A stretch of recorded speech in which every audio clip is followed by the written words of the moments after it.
नाज़रीन अस्सलाम वालेकुम या अली मदद दम दस्तगीर। अॼु हिन ओताक ते असां आया आहियूं। कचहरी आहे, प्रोग्राम आहे। साईं नसरुल्लाह खोसो साहब सां कचहरी कंदासीं। असांखे हिन इलाइक़े जे बारे में, हिन तरह जे बारे में ॼाण ॾींदो। साईं तव्हांजो नालो? नसरुल्लाह खोसो साईं किथों जा आहियो तव्हां? मां आहियां त कश्मीर जो। बिस्मिल्लाह। पर ॾहरकी खां ॾखण पासे इलाइक़ो आहे। हा, हे ॻोठ जिते वेठा आहियूं उहो रोजो महर। वाह वाह, बिस्मिल्लाह। ऐं महरनि जो पाड़ो आहे मतू जा महर आहिनि।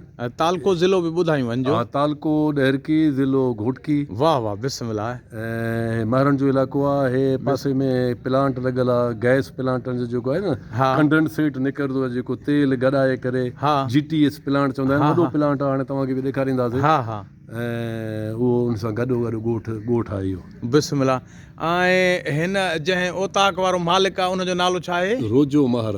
रोजो महर, सुभान अल्लाह। हे साईं वेठो आहे साम्हूं। साईं वेठो आहे पाण। मां साईं खां थोरी कचहरी कंदुमि।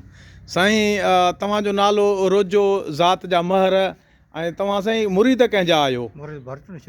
बिस्मिल्लाह, मुबारकूं लख लख। हीउ जेको हे ठहियलु आहे, इनखे छा चइबो आहे? साईं गोपो इनखे गोपो या चौरो बि चऊं, गोपो बि चऊं।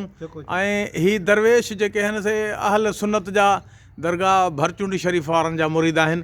अॼु जेके असांजी हिते अचणु थियो आहे, हिननि जी नंढड़ी दावत आहे। उन दावत ते उस्ताद पठान फ़कीर महर बि गॾु आहे। ऐं हिन साईं सां तारुफ़ ॼाण सुञाण हे पाण कराए त अञा वधीक भलो आहे। तव्हांजो नालो साईं? अबा रुस्तम अली। रुस्तम अली। ज़ात जा कहिड़ा आहियो साईं? मलिक बाबा। बिस्मिल्लाह। रुस्तम अली साईं, तव्हां बि सुघड़ आहियो। उस्ताद फ़कीर पठान महर शिकारपुर ज़िले खां आहियो, उहो बि सुघड़ आहे। अॼु भला ही जेकी उस्ताद नसरुल्लाह साईं जेकी कचहरी किथे रखियल आहे, पाण हलूं था सभई? हे कचहरी आहे साईं नूर पीर जो। नूर पीर। बिस्मिल्लाह। हाजी खान सखी जो महर ॾहरकी वारो। हा, बिस्मिल्लाह। ऐं उन जो हर साल कराईंदो आहे। तक़रीबन को असांखे बि को 20 साल थिया आहिनि। असां पंधीड़ा हिन पासे जा आहियूं। सुभान अल्लाह, वाह। ऐं अॼु शाम मग़रिब खां बाद में दुआ थींदी, ऐं इशा खां बाद में सुघड़ कचहरी थींदी। सुभान अल्लाह। लेकिन 4 ॾींहं मेलो हूंदो आहे, सकाफ़ती मेलो आहे रोही जो। सुभान अल्लाह। नंढड़ा तव्हां पढ़ंदा आहियो, स्कूल पढ़ंदा आहियो बाबा? जी बाबा, पढ़ंदा आहियो काएं में बाबू? 7 में। बिस्मिल्लाह। नालो छा आहे तव्हांजो? अब्दुल मजीद। बिस्मिल्लाह। तव्हांजो नालो छा आहे? अब्दुल मालिक। बाबा तव्हांजो नालो छा आहे? इमदाद अली। नाज़रीन, हीअ ओताक आहे ऐं पंहिंजो जेको हे जॻह ठहियलु आहे, इहा माना असांजी जेकी हलचल इहा आहे, जेकी असांजी सकाफ़त पराई ॿोली आहे। नाज़रीन, असांजी सिंधी ॿोली जेकी आहे, असांजी राणी कहाणी चऊं सिंधी में, त उहा असांजी हिन नमूने थर जे पासे ॾे हीउ रवाजु ॾाढो सुहिणो आहे, जो हिन में मींहं बि न पवंदो आहे। तंहिंजे करे अॼु हे साईं वेठो आहे।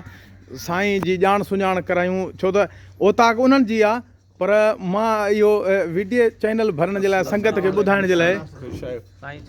वालेकुम सलाम। अब्दुल सत्तार ओगाई साहिब ॾिनो चाचड़, ऐं इहे बि सभु सुघड़ आहिनि जेके असां सां गॾु आहिनि। साईं तव्हांजो नालो साईं?